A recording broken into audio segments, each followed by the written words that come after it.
함께 신앙 고백하시겠습니다. 전능하사 천지를 만드신 하나님 아버지를 내가 믿사오며 그 외아들 우리 주 예수 그리스도를 믿사오니 이는 성령으로 잉태하사 동정녀 마리아에게 나시고 본디오 빌라도에게 고난을 받으사 십자가에 못 박혀 죽으시고 장사한 지 사흘 만에 죽은 자 가운데서 다시 살아나시며 하늘에 오르사 전능하신 하나님 우편에 앉아 계시다가 저리로서 산자와 죽은 자를 심판하러 오시리라. 성령을 믿사오며 거룩한 공예와 성도가 서로 교통하는 것과 죄를 사하여 주시는 것과 몸이 다시 사는 것과 영원히 사는 것을 믿사옵나이다. 아멘.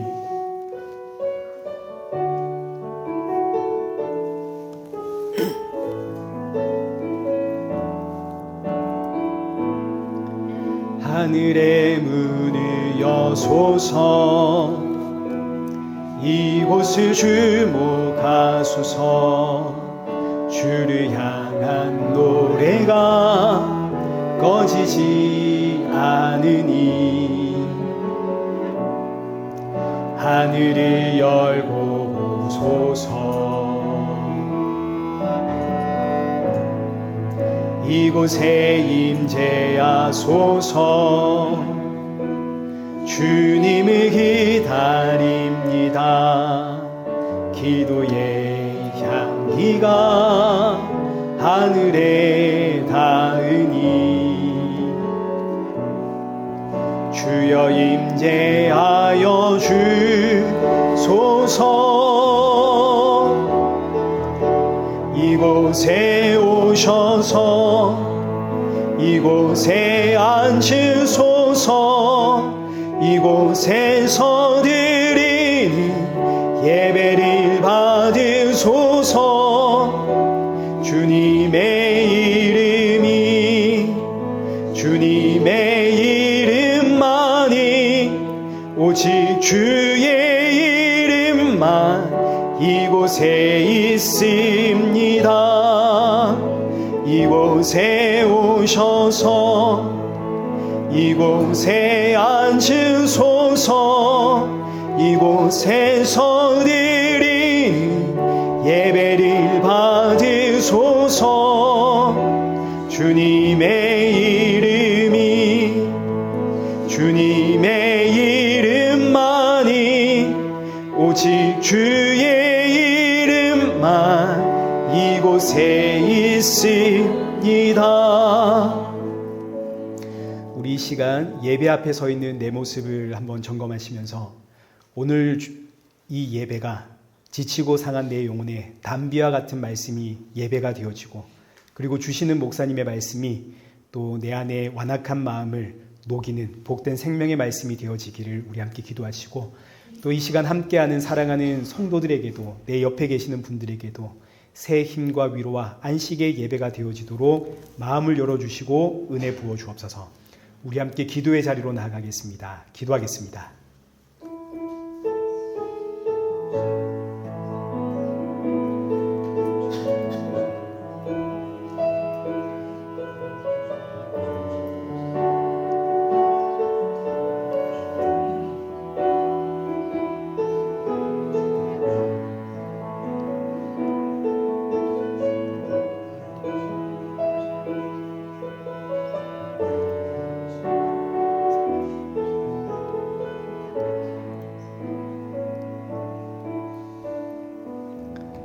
살아계신 하나님 아버지, 오늘 우리를 이 귀한 예배 자리로 인도하심에 감사드립니다. 지치고 상한 심령들 이 자리에 모여 싸우니 오늘의 예배가 사랑하는 성도들에게 위로와 평안과 안식의 예배가 되어지도록 은혜 부어 주옵소서. 특별히 이번 한 주는 고난 주간입니다. 우리를 위해 십자가에 달리신 예수 그리스도의 그 복된 은혜를 더 많이 묵상하며 더 많이 생각하며 또 더 많이 예수님 닮아가기 위해 힘쓰는 이 한 주 되게 하여 주옵소서. 그리하여 날이 갈수록 예수 그리스도의 십자가의 은혜와 사랑만이 더욱더 충만해지는 우리 성도들 되게 하여 주옵소서. 예수님의 이름으로 기도드리옵나이다. 아멘. 우리 함께 교독문 제132번을 함께 교독하시겠습니다.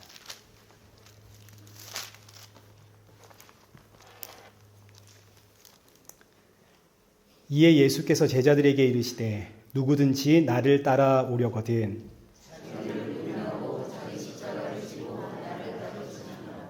이를 위하여 너희가 부르심을 받았으니 그리스도도 너희를 위하여 고난을 받으사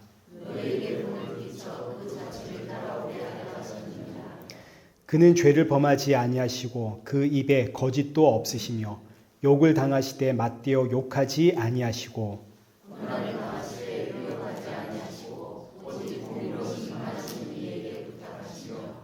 친히 나무에 달려 그 몸으로 우리 죄를 담당하셨으니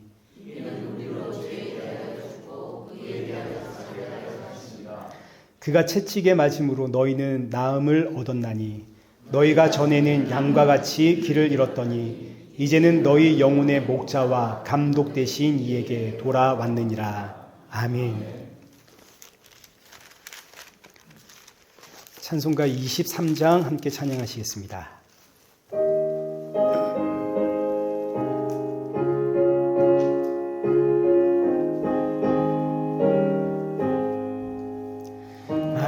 입이 내게 있으면 그 입 다 가지고 내 구주 주시는 종이 늘 찬송하겠네.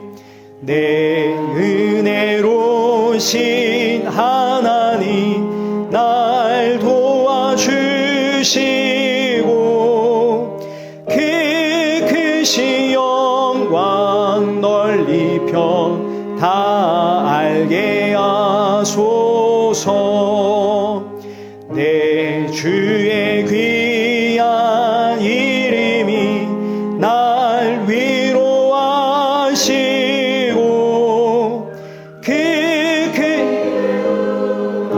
같으니 참 귀락되도다. 내 죄의 권세 깨뜨려 그 결박 푸시고 이 주한 만일 비로소 곧 정케 하셨네.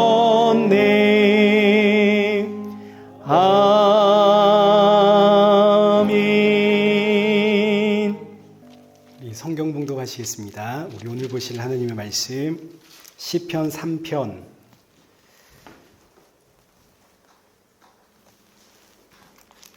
시편 3편 3절에서 6절입니다. 우리 한 절씩 교독하겠습니다.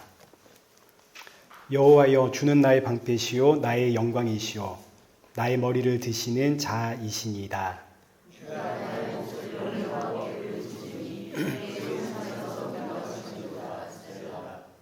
내가 누워 자고 깨었으니 여호와께서 나를 붙드심이로다.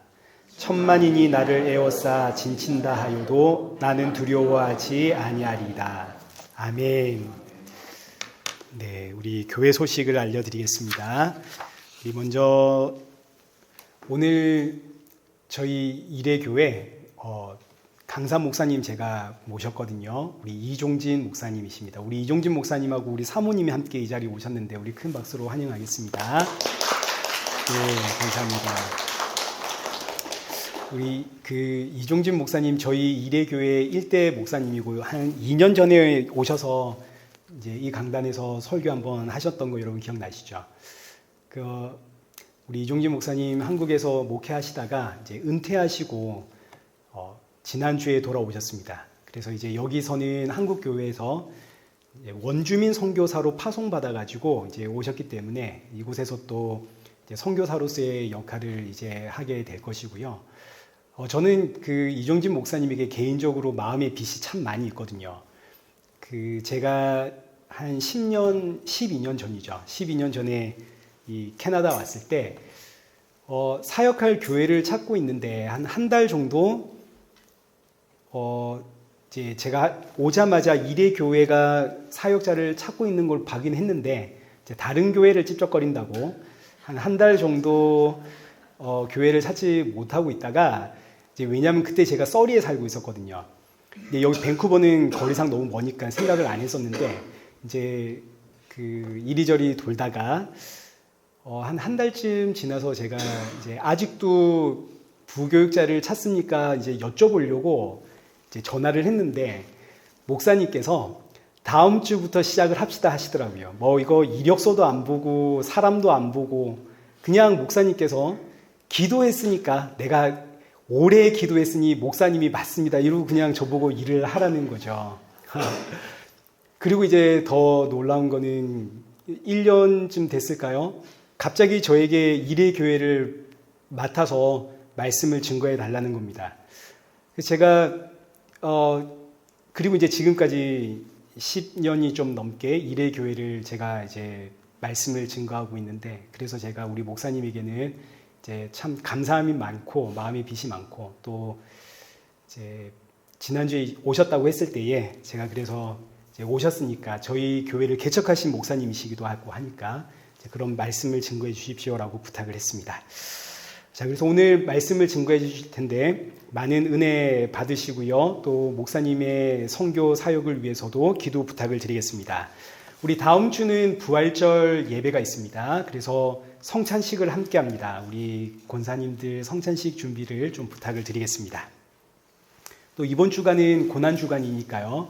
이 고난주간에 날 위해 십자가에 죽으신 예수님을 더 많이 생각하고 묵상하고, 이 한 주는 우리 안에 좀 분노가 터지더라도 좀 한번 꾹 참아보고, 또 좀 재밌는 일들을 좀 즐길까 하는 것도 조금 한번 참아보고, 이 성금요일이 있지 않습니까? 노는 날이 아닙니다. 그날이 예수님 십자가에 달리신 날이거든요. 우리 어디 뭐 놀고 어떻게 하고 그러지 마시고. 제 딸이 금요일을 노는 날로 생각을 하더라고요. 그래서 제가 야, 그날은 예수님이 죽으신 날이야. 그랬더니 제 딸이 눈이 동그래져.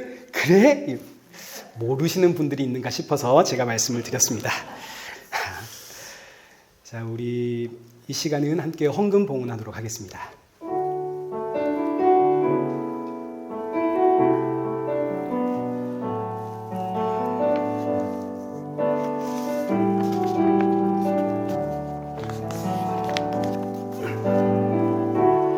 은혜 아니면 살아갈 수가 없네. 호흡마저도 다 주의 것이니 세상 평안과 위로 내게 없어도 예수, 오직 예수뿐이네. 근심 계획 다 볼 수도 없고 작은 고난에 지쳐도 주께 묻기 나의 모든 삶 버티고 견디게 하시네. 은혜 아니면 살아갈 수가 없네. 나의 모든 것 다 주께 맡기니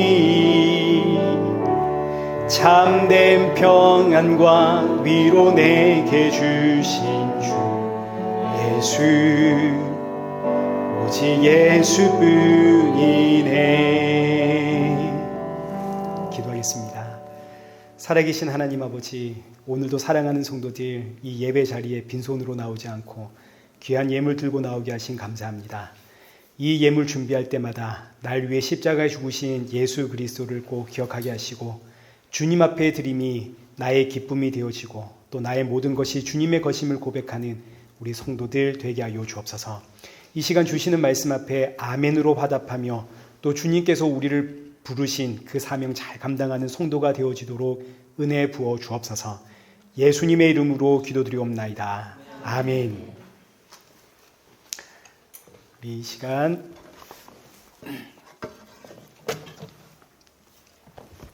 우리 이종진 목사님 나오셔서 우리 말씀 증거해 주시겠습니다.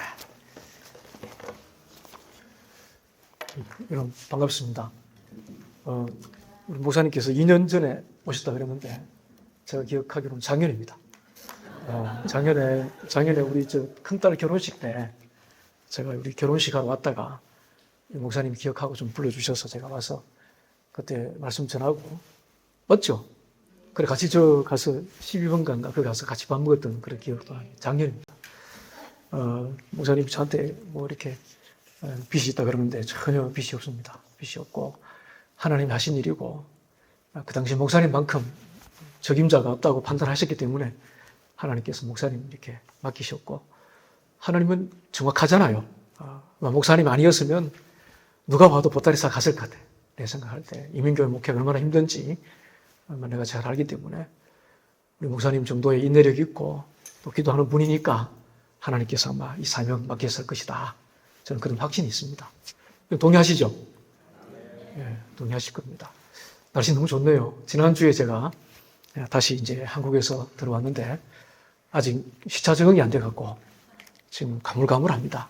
제가 이 교회력으로 오늘 종료주일인데 목사님이 저한테 이렇게 설교 제목 요청했을 때 제가 종료주일 본문을 정해서 말씀을 드려야 되는데 깜빡했습니다.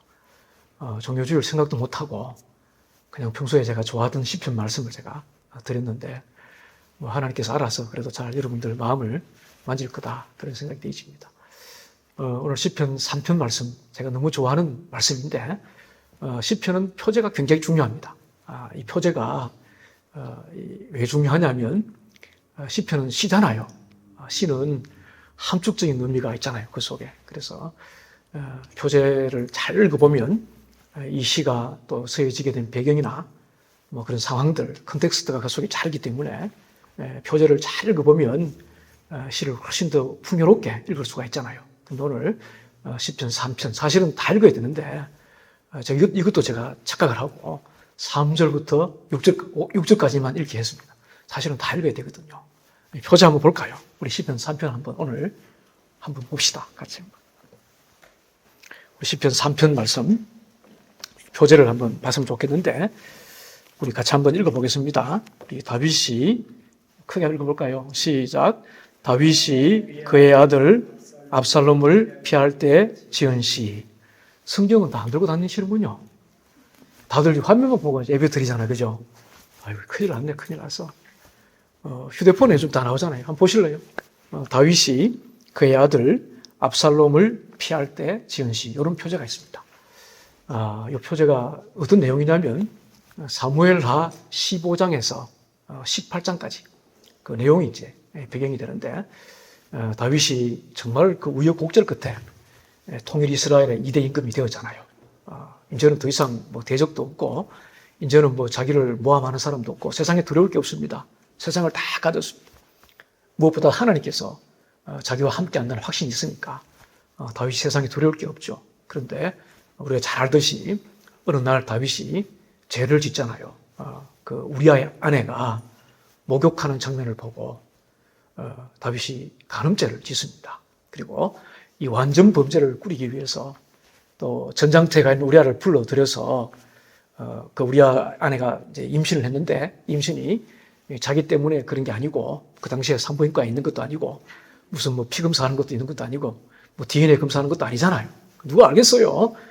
전장터에 가 있는 전방에 가 있는 그 남편을 불러서 합방을 시킨 거예요. 합방을 하면 배가 불러와도 이게 이제 완전 그 되잖아요. 이렇게. 그랬는데 우리아가 너무 충성스러운 사람이라서 이 전장터에 자기 동료들이 지금 싸움의 일선에 가 있는데 내가 한가롭게 자기 부인하고 합방할 수 없다. 그리고 거부하는 것입니다. 아무리 달래고 협박해도 그 부인이 그 우리아가 다윗의 이야기를 듣지 않는 거예요. 그러나 나는 어리가 있지 어떻게 지금 내 부인하고 합방하냐 못하겠습니다. 할 수 없이 다윗이 이제 저 전방에 있는 장수 요압인가요? 요압한테 편지를 써갖고 우리아에게 보내는 것입니다. 너 이거 편지 들고 요압 장군한테 가라. 그러니까 요압 장군이 보니까 편지 내용이 뭐냐면 이 우리아를 최전방에 보내갖고 정말 치열한 전장이 벌어지는 그 전장 한가운데 보내가 죽게 해버려라. 임금이 지금 그렇게 한 거예요. 그리고 죽인 겁니다. 완전 범죄를 꾸린 것이죠.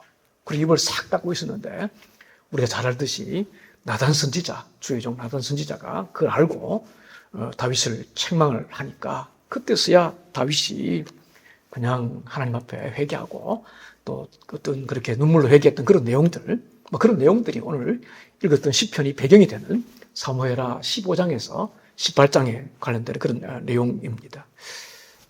정말로 눈물로 기도했잖아요. 기도했는데 회개했습니다. 근데 하나님께서 용서해 주셨습니다만은 여러분 그 용서하고 징계하고는 별개입니다. 우리 하나님께 죄를 지으면 또 하나님 앞에 회개하게 되면 하나님 용서를 해주세요. 그런데 용서 받는 것하고 하나님 앞에 징계 받는 것 별개예요. 별개입니다. 하나님이 다윗의 그 눈물 흘린 통의 자복의 기도를 들으시고 다윗의 죄를 다 용서해 줬습니다. 그런데 용서는 해줬지만 네가 지은 죄에 대한 대가는 네가 지불해야 된다. 세상에 여러분 공짜가 어디 있습니까? 하나님 앞에도 공짜가 없습니다. 용서는 받지만 내가 지은 죄에 대한 대가는 반드시 치러야 됩니다.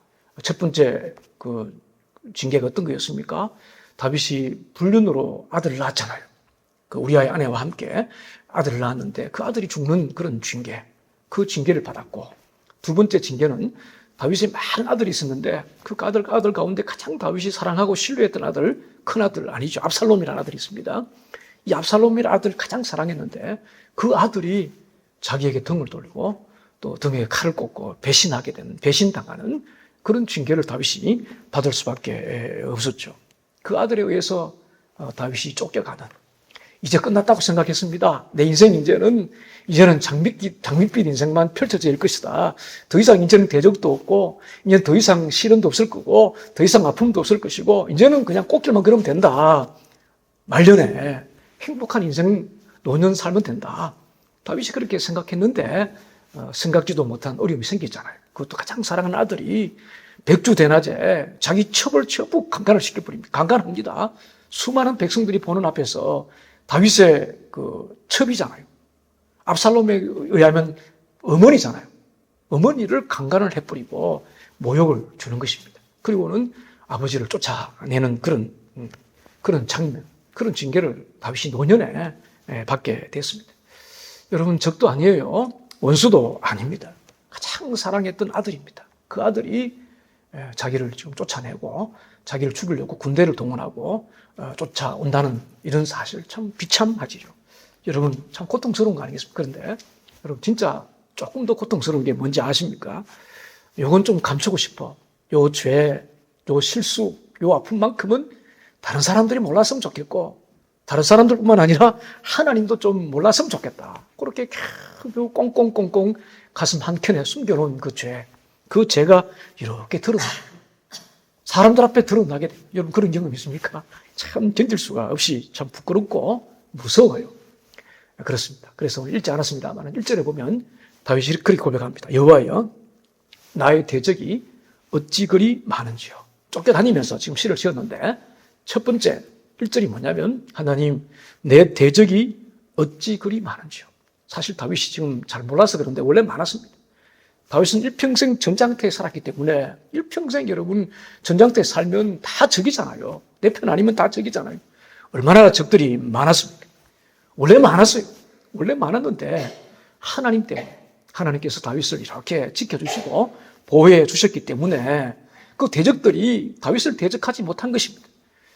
여러분, 다윗의 대적들도 다 알았을 거예요. 저 사람은 하나님이 사랑하는 사람이고 하나님이 귀하게 사용하시는 분이고 하나님의 목적이 있는 사람이다.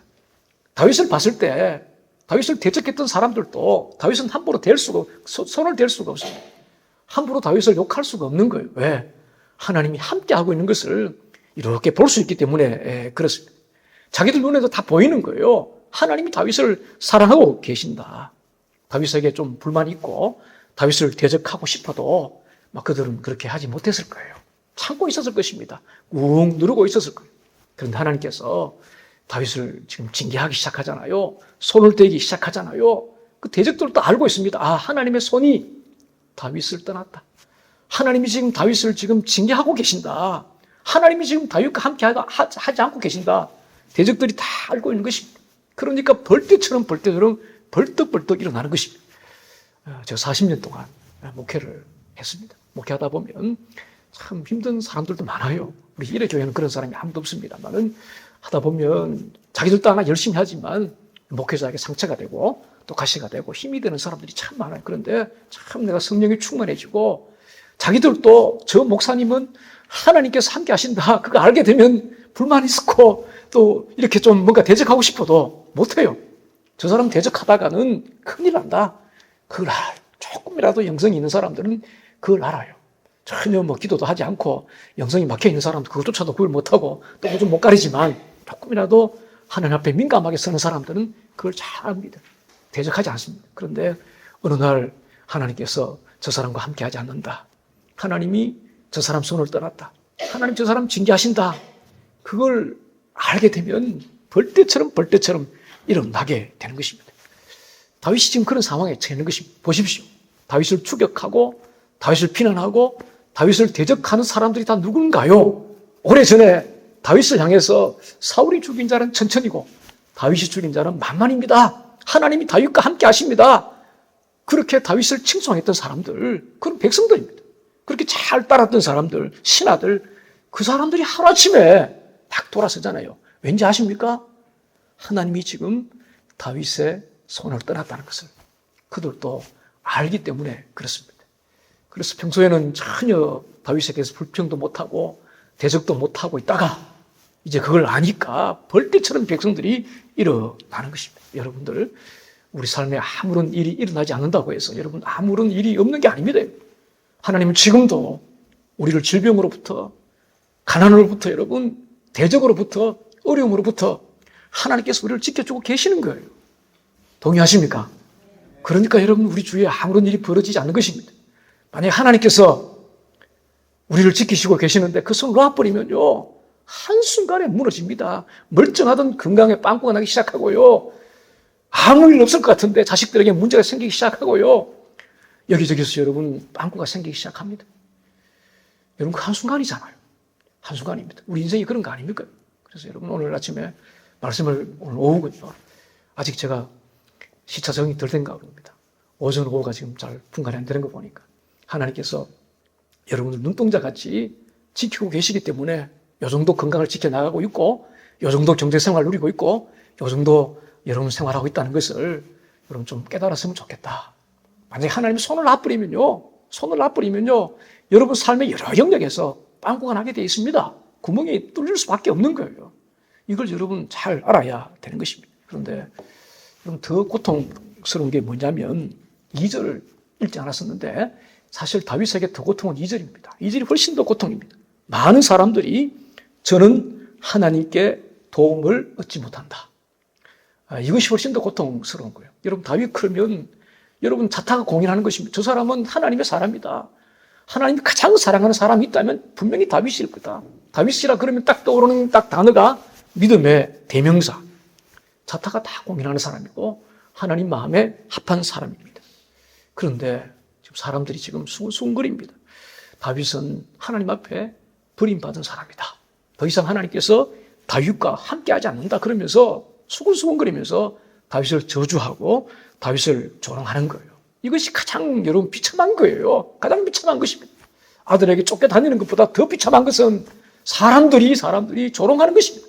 수군수군하는 거예요. 더 이상 저 사람 하나님 편 아니다. 저 사람 하나님과 함께하지 않는다. 그런 소리 듣는 거 여러분 비참한 고통 아니겠습니까? 살다 보면 참 억울한 일 많이 당합니다. 누명도 많이 쓰고요. 오해도 받고 비난받을 일도 많고요. 사람들에게 억울하게 욕먹을 일 얼마나 많습니까? 많습니다. 물론 억울하겠지만요. 결국은 취업도 다 드러납니다. 인생 살아보면 느끼는 거잖아요. 그때는 모르고 그랬는데 지나고 나니까 전부 다 드러나잖아요. 하나님이 아시기 때문에 그렇습니다. 그리고 우리를 수치스럽게 하고 무함한 사람들은 결국 하나님께서 다 갚아주잖아요. 다 드러나게 하잖아요. 그런데 진짜 힘든 것은요. 내가 실제로 잘못한 겁니다. 내가 실제 죄짓고 실제로 잘못했는데 그게 드러나. 사람들이 그것 때문에 수군수군거리고 비난하고 모욕하고 조롱하는데 아무런 할 말이 없어요. 희망도 없습니다. 이때가 제일 여러분 두려운 것입니다. 지금 다윗 상황이 지금 그런 거예요. 사람들이 조롱하고 여러분 멸시하고 비난하는데 실제로 자기 지은 죄 때문이잖아요. 할 말이 없는 것입니다. 변명할 수도 없는 거예요. 항변할 수가 없는 것입니다. 그런 상황에 지금 다윗이 처해 있는 것입니다. 혹시 하나님마저도 나를 떠나지 않았을까? 이런 확신이 흔들릴 때 혹시 하나님이 나를 버리지 않았을까? 내가 이렇게 울부짖으며 기도해도 혹시 하나님이 예민하지 않을까? 들어주지 않는 거 아닐까? 네가 백날 기도해봐라. 나 너 기도 침묵시킬 거야. 하나님 혹시 그렇게 결심하지는 않았을까? 여러분, 이것이 살아가면서 가장 여러분 두려운 것입니다. 신라원을 썼던 그 밀턴이 한 유명한 말이 있잖아요. 밀턴이 나중에 이제 시각을 잃어버립니다. 노년의 시각 장애인이 되는데, 나를 절망케 한 것은 앞을 보지 못하는 그 사실 자체가 아니라 소경된 내 자신을 바라보고 있는 내 생각이었다. 밀턴이 그렇게 이야기한 적이 있습니다. 버림받았다. 하나님께 전혀 쓸모없는 존재다.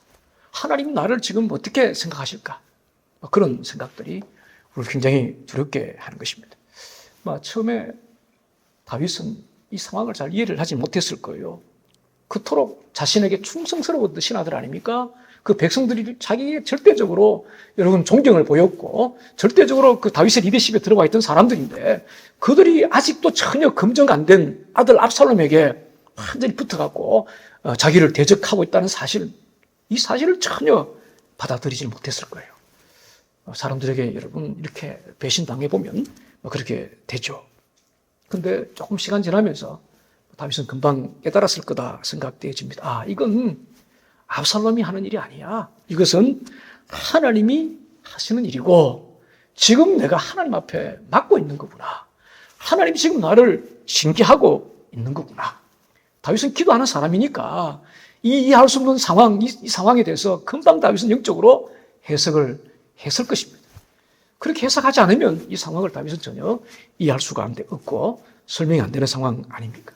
도망가는 중에 그 시므이라는 사람이 다윗을 향해 저주하잖아요. 한때는 그런 존경받던 임금인데 그 도망가는 임금에게 칼을 대면서 뭐라 그럽니까? 비루한 자여, 가라 그러고, 네가 지금 사울 임금의 피를 네가 다 지금 대신 짊어지고 있다 그러고 너는 피를 먹을 놈이다. 임금한테 한낱 신하가 그렇게 저주함에도 불구하고 자기 옆에 있던 요압 장군이, 임금님 내가 저 입 저거 찢어버릴까요? 감둬라. 저 사람이 지금 나를 욕하고 있지만 저 사람이 하는 게 아니다. 하나님이 지금 나를 낮추고 있고 하나님 나를 때리고 있고 하나님 나를 지금 징계하고 있기 때문에 저 사람은 그냥 도구에 불과한 것이다. 다윗은 그렇게 요압을 말렸잖아요. 그리고 한 번도 그런 그 불평과 원망 앞에서 저주하거나 원망하거나 분노하거나 싸우지 않고 맨발로 입을 콕 다물고 울면서 그렇게 도망갔습니다. 왜 그렇습니까? 이것이 내 죄 때문인 것을 누구보다 다윗은 잘 알고 있었기 때문에 그렇습니다.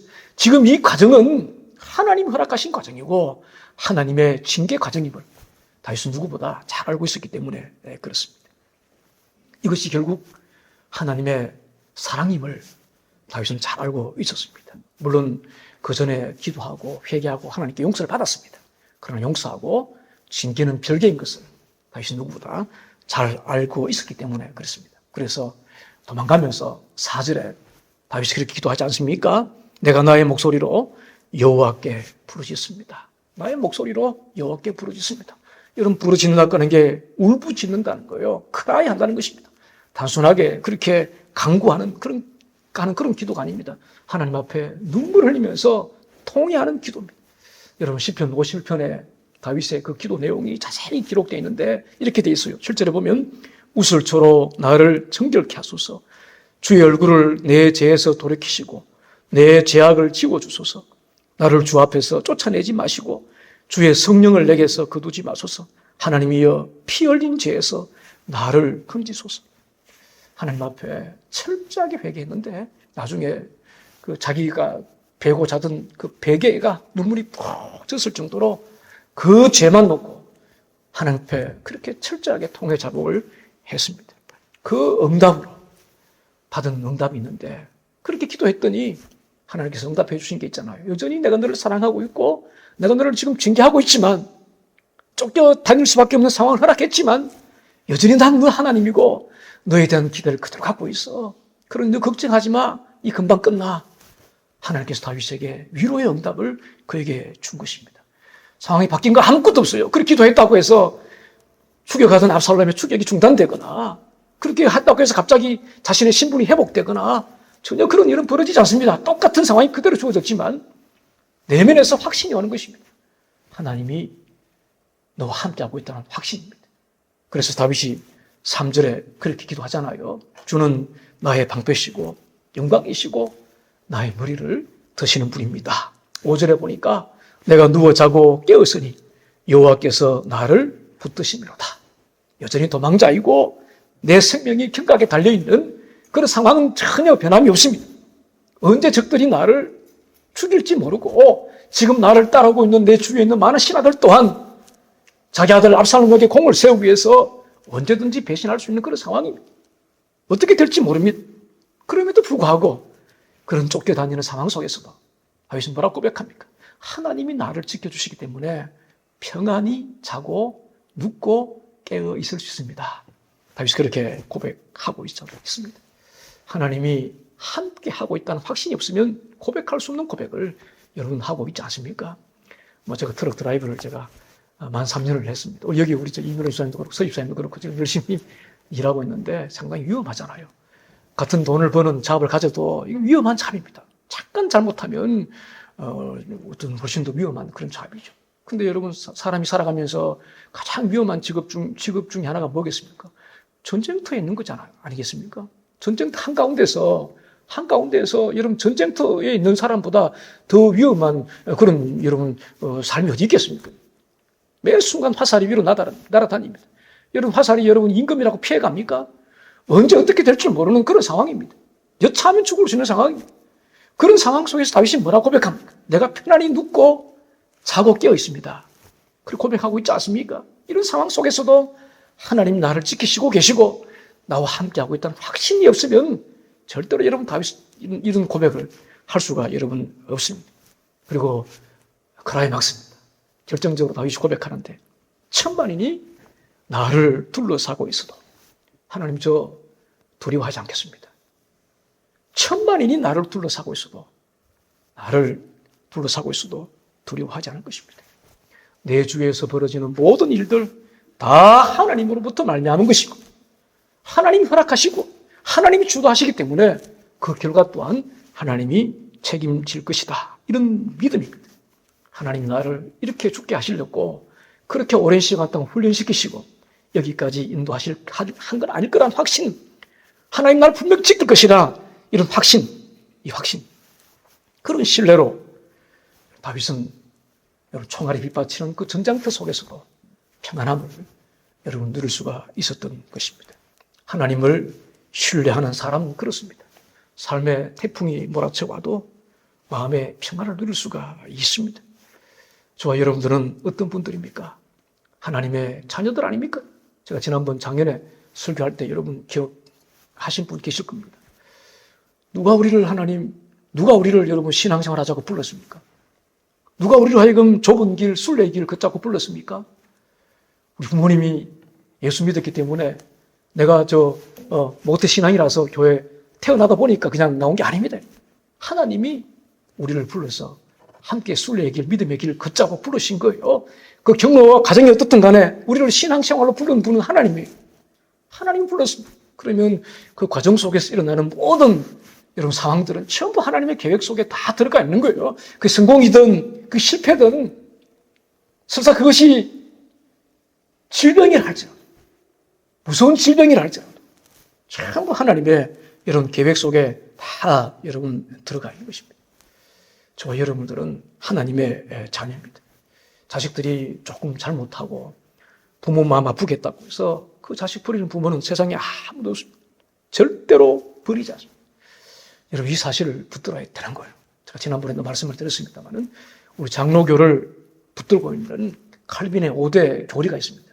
그 가운데 가장 마지막 교리가 성도의 교린입니다. 저는 이 교리가 너무 좋아요. 어떤 내용이냐면 한 번 하나님이 선택한 사람들, 구원하기로 작정한 사람들, 그 구원이 도중에 중단되거나 번복이 되거나 취소되거나 돌이킬 수 없다는 것입니다.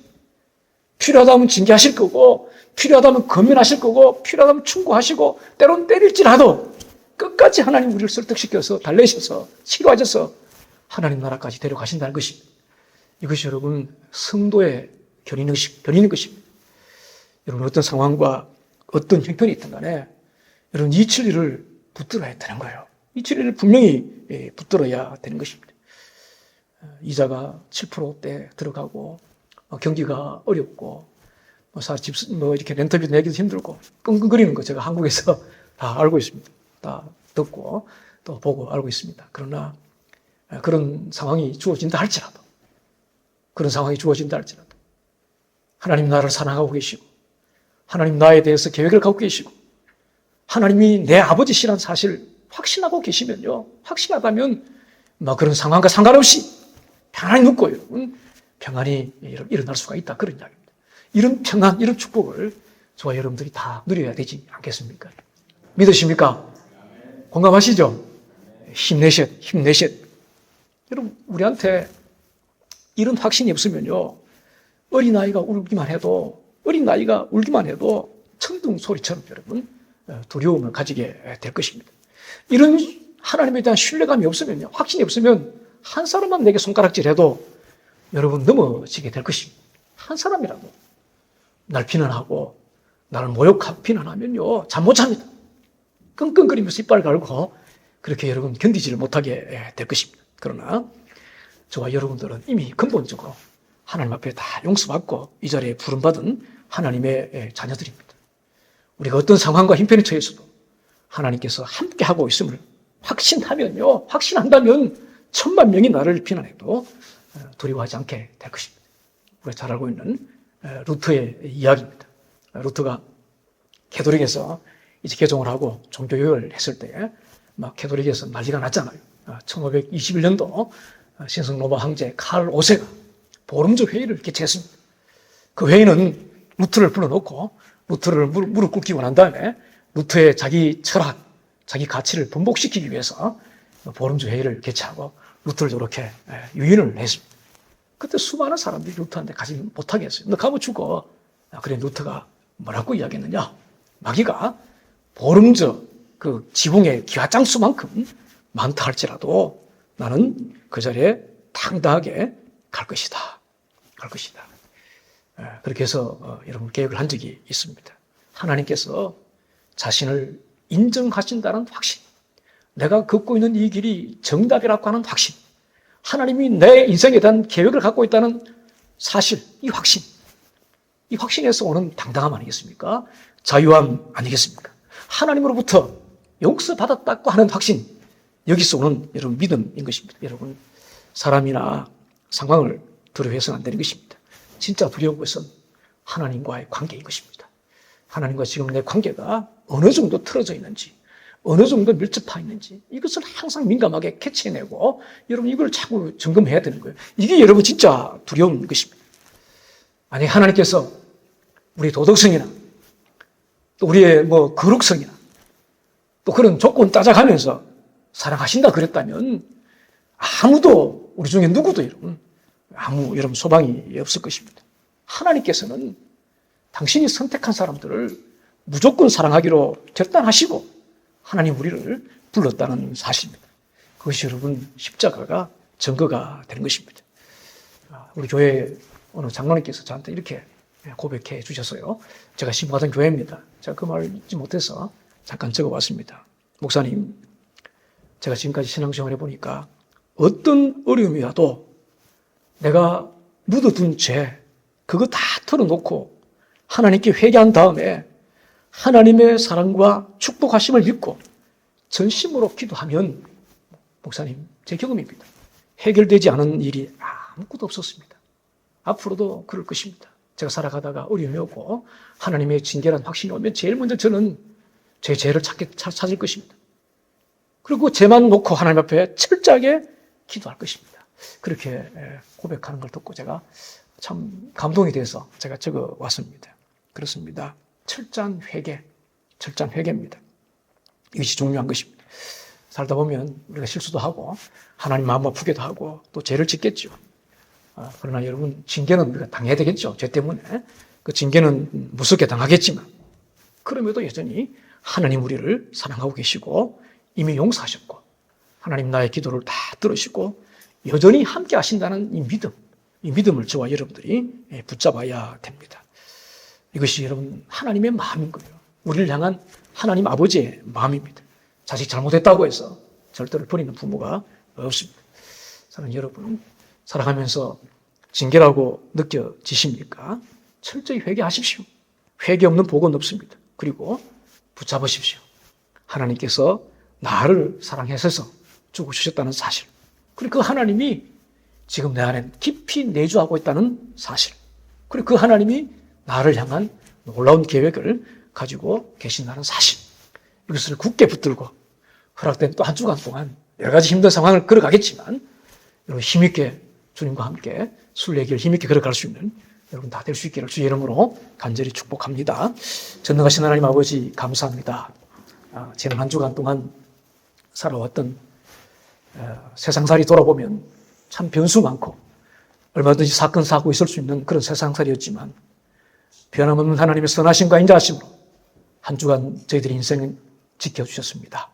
오늘 하나님 우리의 귀한 예배를 허락해 주시고 또 이 예배를 통해서 다시 한 번 더 하나님과 관계를 조금 더 청량해보고 조금 더 가까이 우리 중심을 붙들어낼 수 있게 해주셔서 감사합니다.